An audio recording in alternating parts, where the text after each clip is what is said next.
Welcome to the Missionary on the Mountain podcast, where we discuss all the pertinent social, religious, and political topics of the day. Join us weekly for scripture, news, interviews, and insight into the issues that matter to you. Broadcasting from 8,000 feet deep within the Rocky Mountains of Colorado, consistently conservative and unapologetically Christian. Here is your host, the Missionary on the Mountain, Kenny Easton. Hello, everyone, and welcome back to the mountain. I hope and pray that you and yours are happy and healthy. I know mine are, and I certainly am. I'm the missionary on the mountain, Kenny Easton, and this is episode 16. Thank you for joining me. Leave a comment below, as always, submit a review, and most importantly, hit that like button and share this episode on your social media. You can always email me, missionaryonthemountain@gmail.com, or you can send me a message via Facebook at Missionary on the Mountain. Today's agenda, we are going to read through and discuss the main two Bible passages. We may only do one of those two and do the other one next week, that we will be focusing on during camps this upcoming season. We'll have a few words of wisdom that relate to that, and we will briefly cover the stimulus checks that are now passed to the House and Senate and will be coming shortly. And then we will also cover all the fluff and waste that came with those much-needed checks. We'll also cover more of the Biden-Harris administration's goods and bads as we get into that, and cover basically their first 2 months plus of governance. So we will have our second and unfortunately also our third edition of the new mini segment that we introduced last episode called Camp Catastrophes. But first, let's go ahead and jump into a mission update. Mission Update.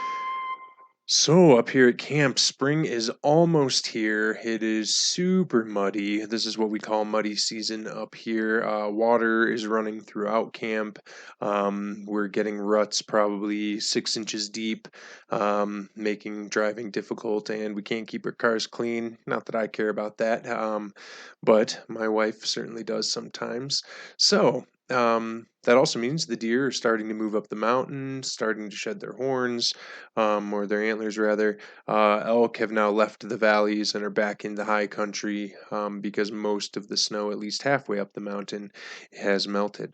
Let's see what else we got. Now, when the weather changes here, we get bright sunshine, we get warm days. The nights still freeze and get cold, so that's kind of where we're at right now. Nights freezing and everything else. Water is running and mud is deep. In fact, last year we had so much mud in my wife's tires that we thought her alignment was off, and we took it in to have it checked into the mechanic, and they said, no, your alignment's fine, but you have, about a half inch of mud caked into your wheel well, so that was obviously the problem. Let's see, what else is new at camp? The chickens. We've had a lot more egg production in the last 3 or 4 days. I think we had 31 eggs in 3 days from our chickens, and that's pretty good. That's I think we have 13 chickens, so that's pretty good percentage of them laying an egg every day. But that does lead us to our second installment of our new mini segment. Camp Catastrophes. That's right. Our second installment of Camp Catastrophes. First one today is the weasel. We have a weasel on camp who we've seen before, and I've seen him on a trail cam before. But this time of year, sometimes he causes havoc, and so far he has killed 5 chickens. He did it over about 3 days, and it was about a week ago that this happened. They were partially eaten, and it was kind of the same MO as the weasel last time. Plus, so with the snow on the ground, I could see his tracks and where he got in and everything. So I put up the electric fence to deter the bears and the coyotes and things, but he's small enough to get in and under and around all of the electric fences and chicken wire and rocks and everything that we have trying to deter animals from getting in. But every day I would go out there, every day that a chicken was taken, I would go out there and I would try to revamp the coop enough that they could not get back in. But there were 3 days where it did get in and killed 5. of our chickens. So that is unfortunate. But it has been a few days now since we lost a chicken, and of course, each attack stinks. But there was only one of those birds that was killed that was a still young-ish bird. The others were older birds, and we're going to be finding a stock pot relatively quickly. That doesn't make it any better that they were killed by the weasel, but better that than one of our Orpingtons who are in their peak laying prime of their life. So, yeah, the problem fixing the coop brings us to our next camp catastrophe. Camp catastrophes. So the reason that I was slow fixing the chicken coop was I suffered a fall. Jen and I had been dieting for, whatever. Um, and I hadn't eaten anything all day just because I'd been working and hadn't thought much about it. Well, I took a real hot shower and my blood pressure dropped apparently, and I passed out. And I fell awkwardly in the shower and fell on the shower handle and ended up with 5 internal stitches and 4 surface stitches, a brutally bruised tailbone, which I'm still just a little bit ginger with. So it was a bad week. I spent a little bit of time in the doctor's office, and getting the stitches in and out were both painful and unpleasant. But I am feeling better now, and I only had to have pain medication for about 3, 4 days. And now I'm mobile again and can drive the car and all those kind of things. So that was not great, but let's jump back into the mission update after relaying those camp catastrophes. So, camp season is approaching quickly, and we have a few major needs and lots of things that need to be accomplished before camps come around. So, I'm recruiting volunteers and campers. I still need lots of help. So, if you want to come out to the Colorado Montrose area, we'd love to have you out here to help with camp. Just get a hold of me via email there. I'm speaking at churches and doing the music at churches and doing social media outreach and all that kind of stuff to try to get as many people involved as I can and get ahead of that, because you have to do the background checks and the infectious disease control training and all that kind of stuff. So I'm trying to get all of that done, preferably before May, so that we can have a good solid group of people lined up and ready to go for camps in June. So we still need a cook. Kara is gracious and wonderful, and she is willing to train a new cook. She may have a lead on that, so hopefully next episode I've got good news for you there about finding a camp cook. We're also looking for a golf cart or two potentially to help people with less than full mobility move around the camp a little bit more comfortably. I think that would be a great thing to add. And it would also help when we have elderly and other people who just would prefer to move up and down the 400-foot grade of camp on a little vehicle, and that can't get onto, an ATV or into a side by side. So other things we're looking to replace and to upgrade would be 2 foosball tables. Our foosball tables have seen a lot better days, and they're really in need of full replacement. I've replaced every guy, every little guy on the pole multiple times. I've replaced poles and bearings, and it's time to replace the whole table. So both of those. Let's see. Last season, we added a Gaga Ball pit to camp's games, which, if you haven't played Gaga Ball, it's an octagon pit that stands about 4 feet high. And then in it, it's just a gravel level ground, and you use a dodgeball to hit into the ankles and shins of the other people in the pit.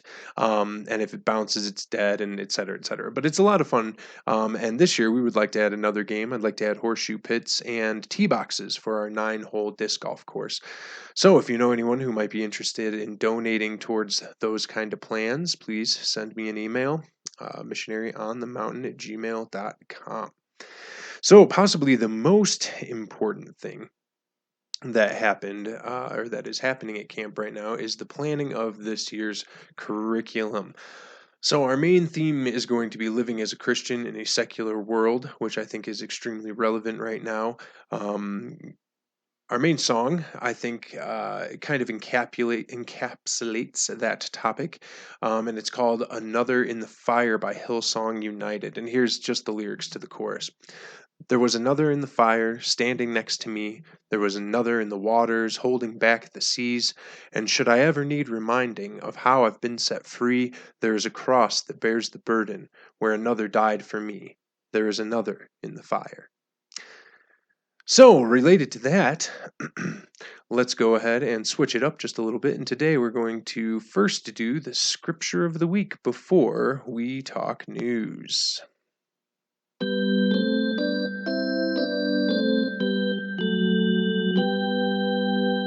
Scripture of the week. So, this scripture comes from Daniel chapter 3, verses 8 to 27. And this is one of the multiple verses that we're going to use during camp in this June. And this is the story of Shadrach, Meshach, and Abednego. At this time, some astrologers came forward and denounced the Jews. They said to King Nebuchadnezzar, "May the king live forever. Your majesty has issued a decree that everyone who hears the sound of the horn, flute, zither, lyre, harp, pipe, and all kinds of music must fall down and worship the image of gold, and that whoever does not fall down and worship will be thrown into a blazing furnace. But there are some Jews whom you have set over the affairs of the province of Babylon, Shadrach, Meshach, and Abednego, who pay no attention to you, your majesty. They neither serve your gods nor worship the image of gold that you have set up." Furious with rage, Nebuchadnezzar summoned Shadrach, Meshach, and Abednego. So these men were brought before the king, and Nebuchadnezzar said to them, "Is it true, Shadrach, Meshach, and Abednego, that you do not serve my gods or worship the image of gold I have set up? Now when you hear the sound of the horn, flute, zither, lyre, harp, pipe, and all kinds of music, if you are ready to fall down and worship the image I made, very good. But if you do not worship it, you will be thrown immediately into a blazing furnace. Then what God will be able to rescue you from my hand?" Shadrach, Meshach, and Abednego replied to him, "King Nebuchadnezzar, we do not need to defend ourselves before you in this manner. If we are thrown into the blazing furnace, the God we serve is able to deliver us from it, and he will deliver us from your majesty's hand. But even if he does not, we want you to know, your majesty, that we will not serve your gods or worship the image of gold you have set up." Then Nebuchadnezzar was furious with Shadrach, Meshach, and Abednego, and his attitude towards them changed. He ordered the furnace heated 7 times hotter than usual, and commanded some of the strongest soldiers in his army to tie up Shadrach, Meshach, and Abednego and throw them into the blazing furnace. So these men, wearing their robes, trousers, turbans, and other clothes, were bound and thrown into the blazing furnace. The king's command was so urgent and the furnace so hot that the flames of the fire killed the soldiers who took up Shadrach, Meshach, and Abednego, and these 3 men, firmly tied, fell into the blazing furnace. Then King Nebuchadnezzar leaped to his feet in amazement and asked his advisers, "Weren't there 3 that we tied up and threw into the fire?" They replied, "Certainly, your majesty." He said, "Look, I see 4 men walking around in the fire, unbound and unharmed, and the 4th looks like the son of gods." Nebuchadnezzar then approached the opening of the blazing furnace and shouted, "Shadrach, Meshach, and Abednego, servants of the Most High God, come out, come here." So Shadrach, Meshach, and Abednego came out of the fire, and the satraps, prefects, governors, and royal advisers crowded around them. They saw that the fire had not harmed their bodies, nor was a hair of their heads singed. Their robes were not scorched, and there was no smell of fire on them. I think that this is a neat testament, a powerful testament to what God can do for those that have faith, unwavering faith in His grace and kindness and faithfulness towards them. And I think that it's going to be an interesting presentation of how, when you're in a culture that doesn't agree with your faith, that doesn't agree with your Christianity, how you will be challenged. And even if God, for whatever reason, decides not to step up to the challenge of you being thrown into a furnace or into a lion's den. As Shadrach, Meshach, and Abednego point out, I think that it's a testament to what faith can do to the human spirit, the strength that it can bring out in the human spirit. So I'm excited for camps. I'm excited to have our speakers speak on these topics. But for now, let's leave that and let's go ahead and talk news. Extra news from the pews. So now that President Biden has managed to kill tens of thousands of jobs, let boys compete in girls' sports, jeopardize our energy independence, strained our relationship with Canada, and cozied up to China, all, of course, while not delivering on his main promises of canceling student loan debt and providing $2,000 checks to all Americans on day one, he finally had time to drop bombs on Syria. Well done, Mr. President. But don't worry, friends, your $1,400 COVID hush money checks are in the mail and coming soon. So there's some good news. We all needed help. People that have lost jobs, people that have lost livelihoods, people that have had to change their entire way that they live. They all need the money. And quite frankly, with as much as we pay in taxes, we probably should see some of that back. So, for the 9 to 12 months of bills that the government forced upon us, we got $1,400. So, what we got with those crumbs here is a pathetic little bit of help, but at least we got some help. But of course, the government caused these economic losses that we're experiencing. We did not need to close down, and the places that didn't close down are having the same results as everybody else's. So it was a waste of economic capital and a waste of human life, to be quite frank. So these are the things that also came with that. So the $1,400 per person stimulus checks, that covers about $422 billion out of this 1.9 trillion. So that alone should tell you that the main, well, one of the talking points that you've heard from the right wing at the moment, is that only 9% of this bill is actually related to COVID. And that's not exactly true. I would put it more in the like 20 to 30% range is actually related directly to COVID, because I would put the $1,400 per person stimulus checks, that 422 billion, I would put that as part of that. And I would also put in the 246 billion for extended unemployment programs through August 29th. That's the $400 a week supplement. I would put that as directly related to COVID. I would not consider the $143 billion of earned income tax credit, child care tax credit, and the expansion for that for 1 year. That's not related to COVID. It also provides grants to multi-employer pensions and changes single employer pensions to funding rules, and that's $58 billion unrelated to COVID. Expands the ACA Obamacare subsidies for 2 years, $45 billion unrelated to COVID. Extends the paid sick leave for employee retention credit for $14 billion. You might be able to put that in there. Subsidizes for laid off workers, that counts towards it. Let's see, and then there's other policies within the Ways and Means committees that cover about $9 billion. But then the big waste comes in oversight and reform. So it provides money to state governments, local governments, territories, tribes. And out of this $350 billion, only $0.4 billion, only $400 million of that $350 billion created paid COVID leave for federal workers and other policies. That's it out of that. So that's about $349.6 billion of waste. And incidentally, a lot of that providing money to state governments, local governments, are going to poorly managed and run democratic cities and states whose governors have been messing things up for decades and now want bailouts. There's exceptions to that, obviously, but not a lot of them. So then there's always also $290 billion that go towards education and labor. That provides funding for K through 12 education. That's $129 billion unrelated to COVID. Provides funding for colleges and universities, which don't need it. And if they can't handle, paying their bills with all of their millions of dollars of income coming in, then they should be closed down. And if they're state funded, they should probably not be.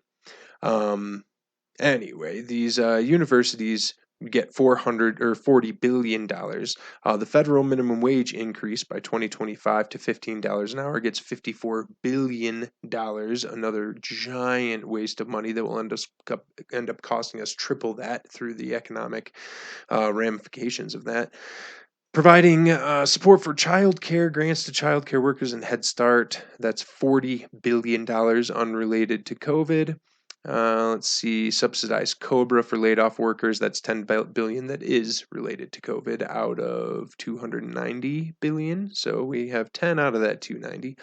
Let's see, extend nutrition assistance in place of school lunch for the duration of the emergency and other assistance. So we'll call 17 billion out of that 290 billion worth it and COVID related. And then the rest, 11 billion in that category, is human services, labor programs, and other unrelated to COVID things. Next, we have $122 billion in energy and commerce. That increased funding for testing and contact tracing, gave money to public health workforce and investments, fully funded the vaccine distribution, confidence in supply chains. Let's see, it increased Medicaid payments, which that 16 is not related to COVID, but is to Obamacare. And then let's see, the expansion in Medicaid for 5 years is another $9 billion of waste. And then there were another $31 billion in other wasteful policies there. So a fraction, bigger fraction, we'll call it half of that $122 billion in energy and commerce actually went to COVID relief. So, transportation infrastructure, there's huge amounts of waste here. Basically, the disaster relief fund is $47 billion, and that's towards COVID. The rest of this $90 billion, about half of it, is wasteful. Transit agencies, airports, aviation manufacturers, communities under economic stress, Amtrak, and all that kind of stuff is in that $90 billion of taxpayer money. Incidentally, those infrastructure projects, there's one in New York and there's one in California in particular, one in Nancy Pelosi's district that is going to be funded for hundreds of millions of dollars, and then also one in Chuck Schumer's district being funded for tens of millions, if not hundreds of millions of dollars. So, again, it's a Democrat slush fund, is what this bill ends up being. A couple good things. They provided grants to restaurants and bars that lost revenue during the pandemic, but that's only $25 billion, and a lot of that ends up having to be paid back.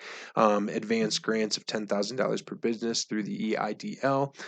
More PPP loans, which if you talk to anybody who took those out, they were a waste of time, effort, and money, and they still have to pay them back at interest. So it's embarrassing. Yeah, and then also a little bit of slush to nonprofits and media companies. A little bit went to Veterans Affairs, $16 billion, but that none of that was COVID related necessarily. And then also agriculture, there was an increase in the Nutrition Assistance Fund, payoff loans, and other programs for socially disadvantaged farmers, which isn't a bad thing, but I mean, it's also not related to COVID. But then also there was $1 billion, $1 billion for testing and monitoring for COVID in rural communities and among animal populations. So that's a total of $1.927 trillion, only about 30-ish% of which related to COVID, and they have the audacity to call this a COVID bill. Ridiculous. So, of course, there was some good in this bill, but tons and tons of wasteful spending that, of course, our tax money pays for. Next few generations will end up paying for, either by inflation or by war. If you look historically, that's the two ways that we solve these kind of problems: one, by inflation; two, by war. Our massive debt right now is unpayable. Every country in the world knows it, including the people that we owe money to, that being ourselves and others. With all this going on, more than 50 days into his presidency, Biden has yet to have a press conference, has yet to answer any questions, but the media is complacent, of course, because President Biden's Democrat. President Biden's ineptitude helps further their agenda, so they're willing to ignore it. Um, and they share that agenda largely with the radical left wing of the Democratic Party. Obviously, President Biden, Joe, is mentally unfit, but they do not care. The media doesn't care. The Democratic leadership, his family, apparently none of them seem to care. They discuss sharing the responsibility of things like the nuke codes right out in public, which obviously questions Joe's mental capacities. uh, Joe can't speak properly. He slurs his words now. He can't remember the names of his cabinet members days after he appoints them. And he always gets confused. Every time you hear him talk, he gets confused and he has to apologize because he isn't sure what's going on. In fact, he says that I'm not sure what's going on.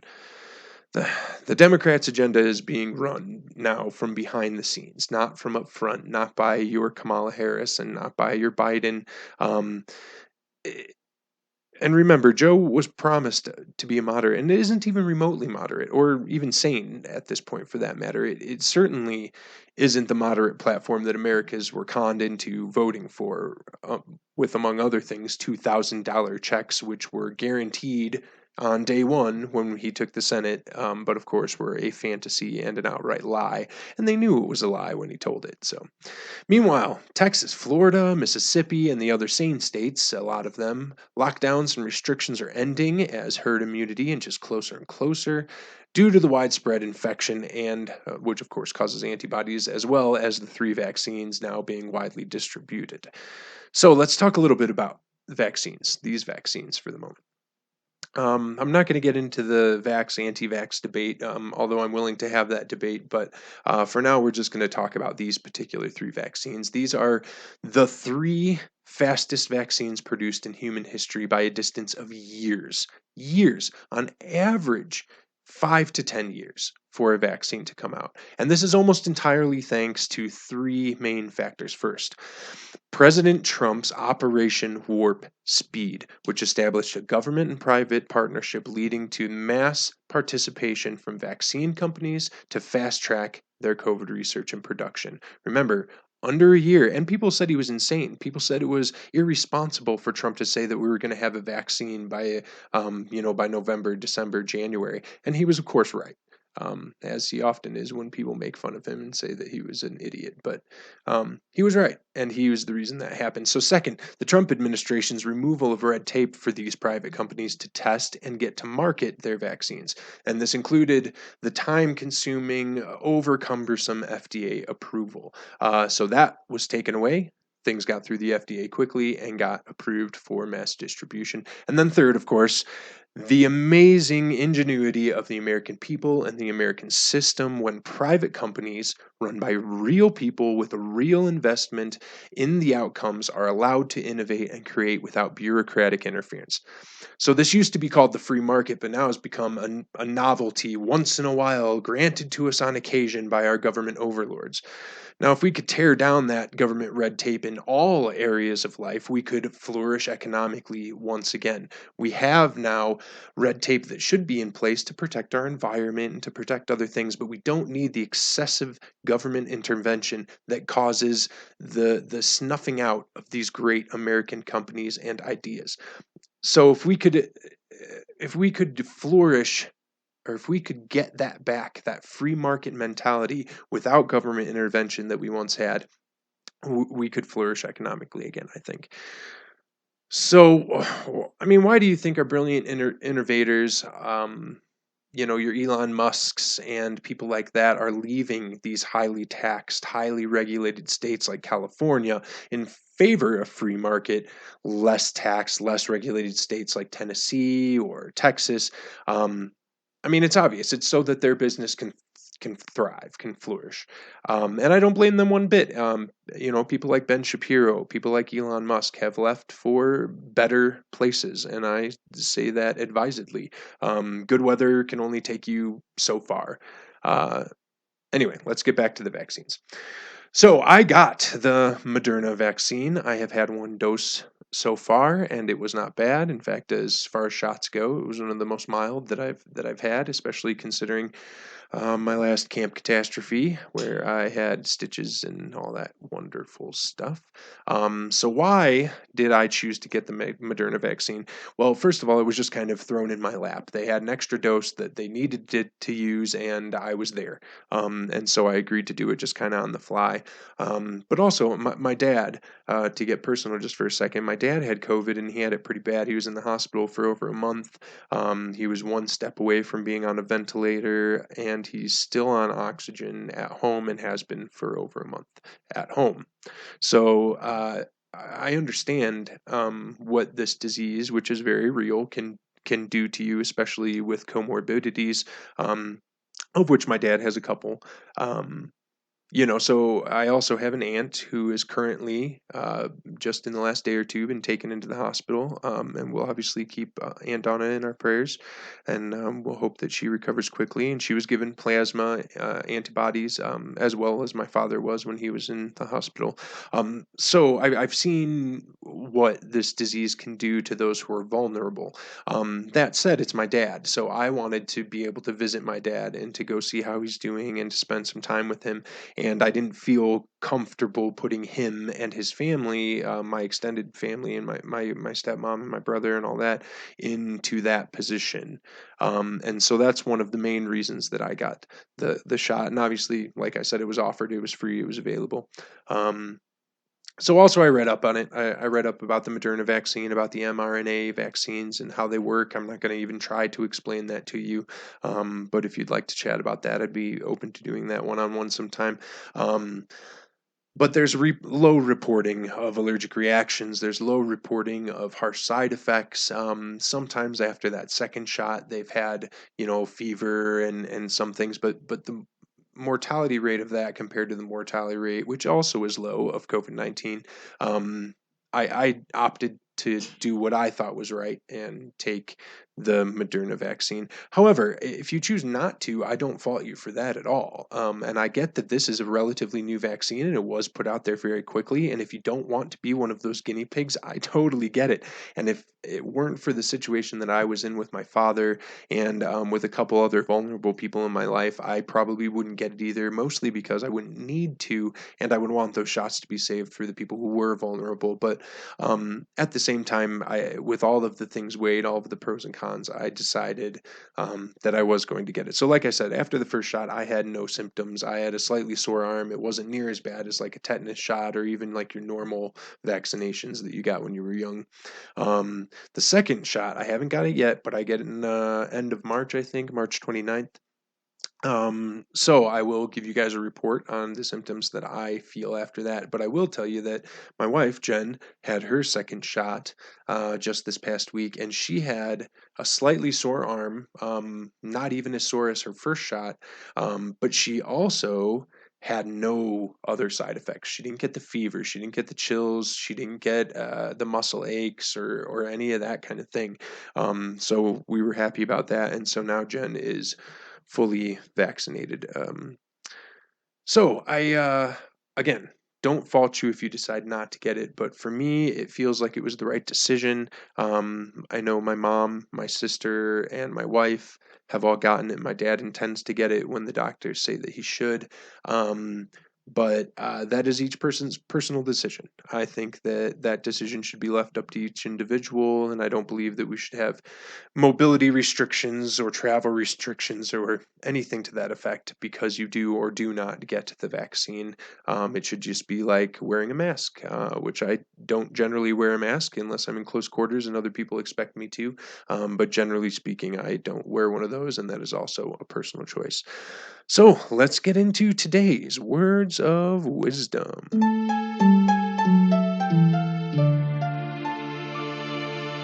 Words of wisdom. Today's words of wisdom. This one from Eric Gretens. We all have battles to fight, and it's often in those battles that we are most alive. It's on the front lines of our lives that we earn wisdom, create joy, forge friendships, discover happiness, find love, and do purposeful work. The next one from Steve Gutierrez. My scars remind me that I did indeed survive my deepest wounds. That in itself is an accomplishment. And they bring to mind something else, too. They remind me that the damage life has inflicted on me has, in many places, left me stronger and more resilient. What hurt me in the past has actually made me better equipped to face the present. The next one from Dieter Uchtdorf. It's your reaction to adversity, not adversity itself, that determines how your life story will develop. This one from Helen Keller. Although the world is full of suffering, it is also full of the overcoming of it. This one, Eleanor Roosevelt. If you lose faith, you lose all. And then finally, Gregory S. Williams. On the other side of a storm is the strength that comes from having navigated through it. Raise your sail and begin. So, why don't we hop into our prayer requests? Prayer requests. So, please pray and consider supporting our family, our mission, the camp, Mountaintop Retreat, or if you'd like to, this podcast. Again, it was a tough year for everyone, so if you can't, we totally understand. But if you can help us out by just clicking the like button, sharing this episode, give us a little thumbs up, we would sure appreciate it. That is the next best thing beyond prayer that you can do to help the Missionary on the Mountain podcast grow and reach an even bigger and more diverse audience.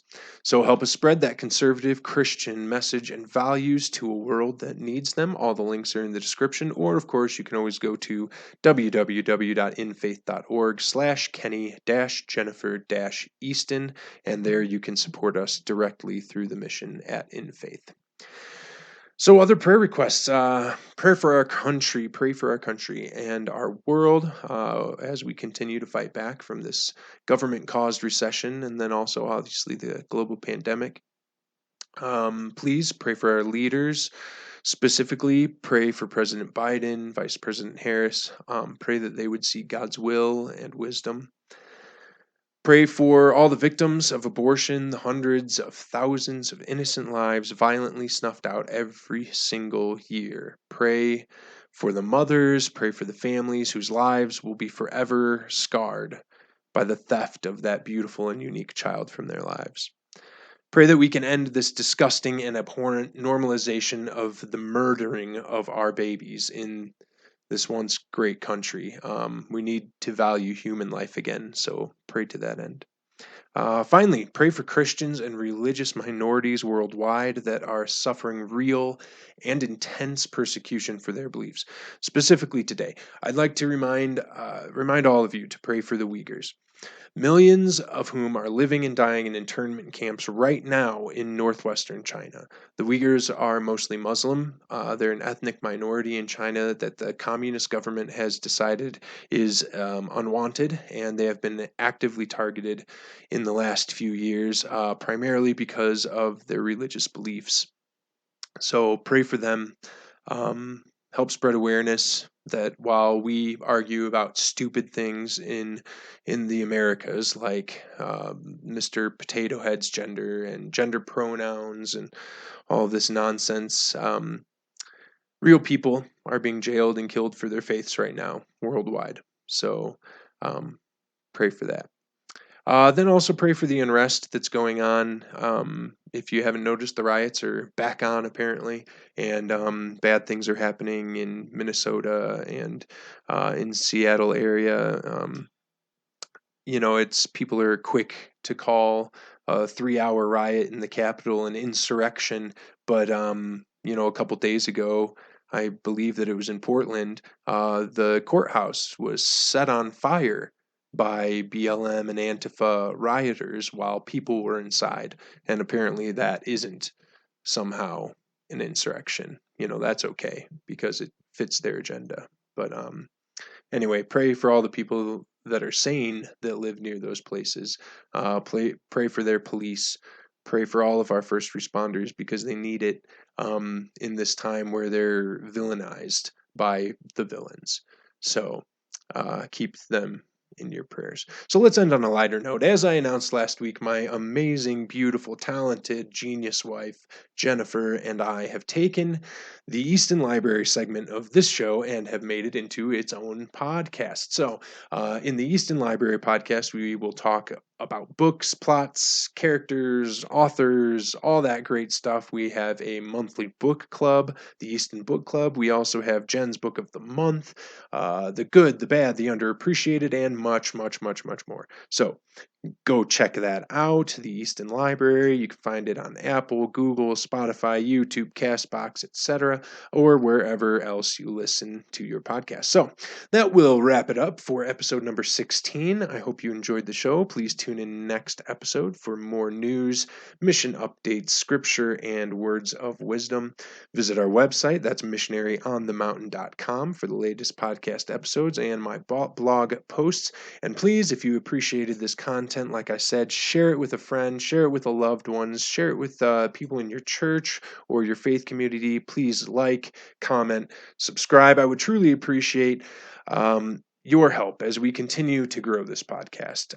Like I said, you can find us anywhere that you listen to podcasts. So please share us with your friends. So until next week, thank you for listening. Keep praying for us and for the camp as we continue to pray for you. And as always, stay safe, stay happy, stay positive, and have a safe trip down the mountain.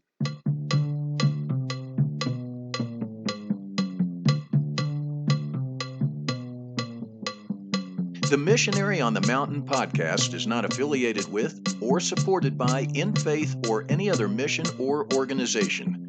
We are not funded by nor beholden to anyone but our listeners. All words and opinions expressed on the show are solely those of the individuals expressing them. Find us on YouTube, social media, and your favorite podcast listening platform. Join us next week, and thanks for tuning in to the Missionary on the Mountain podcast.